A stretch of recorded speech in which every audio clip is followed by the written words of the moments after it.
Good afternoon, everyone. This afternoon, we are going to shed some light on 7 P's of service mix. As you know, 4 P's of market mix. This is the 7 P's of service mix included 4 P's of market mix in these 7 P's. Concept is given by Jerome McCarthy. Dr. Jerome McCarthy has given this concept of 7 P's of service mix. We are going to elaborate one point at a time. And the point number one is product. According to him, the product must be tantalizing. Product must be totally unique. It must compete with others without losing the ground. It must be one of a kind. People should actually buy by name, not by just any kind of product, give me any kind of drink, not like that, but asking by name that give me Pepsi. That kind of product actually goes into service mix. That's a point number one.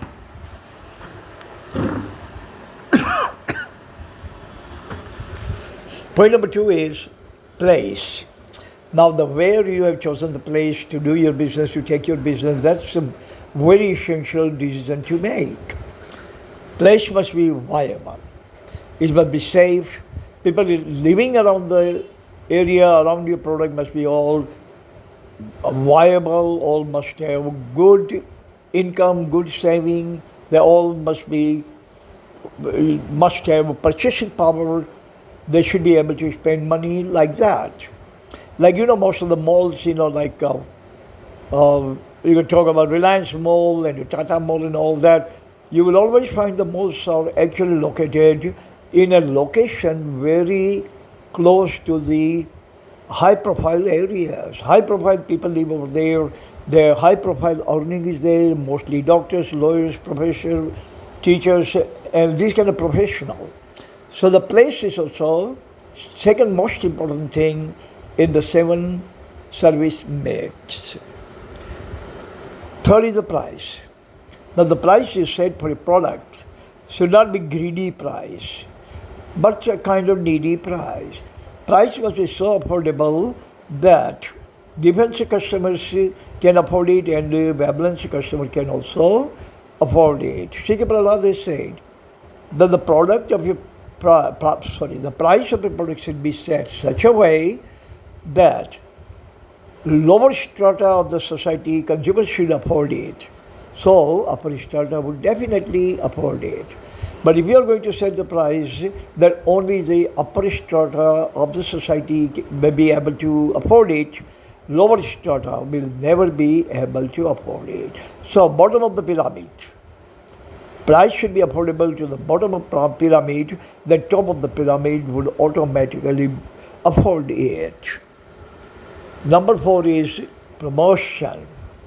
Promotion of goods must be provided by all kinds of bursts. The most powerful burst provided by the corporation. You don't flip-flop or you don't hanky-panky in the promotion of product, otherwise your product's never going to be promoted in the market and people are never going to be aware about your product availability in the market, and they are definitely going to settle on the alternative products or whatever the product they have been using. They are not going to switch their taste, their preference to your product. So promotion actually infuse life in your product, instill life in your product, sniff in life in your product, so to say. Next is people. Now, if you don't treat people like monarch of the market, king in the business, then remember, people are never going to return back. Contemporary 21st century consumers are very, very sensitive, very informed, very privy to the fact about the value of their money. They look at the big mall thriving anywhere and they give credit to themselves. That I come over here or we come over here, that is why this mall is thriving, teeming with customers. whatever you are, businessman, whatever the business and the businessman is, thanks to customer, the people. So you can never ignore people, you can never ignore the potential and the prowess of the people, as Gandhiji has said. Businessman doesn't do any kind of favor to the customer, but it is other way around.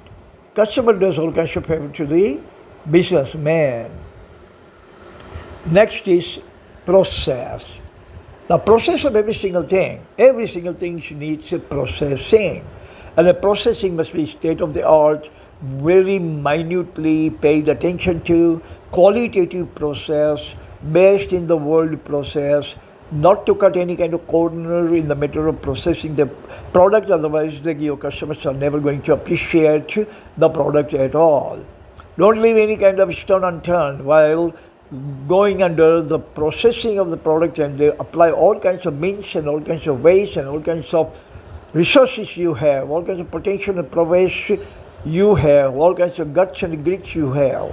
You all invest in the processing of the product, and product processing will be so perfect. The customers are going to run to your business over and over and over again for generation. That is what Warren Buffett has said. It is okay to lose your profit, but absolutely positively not okay to lose your customer. Losing people is not a smart idea in business. Losing profit is all okay.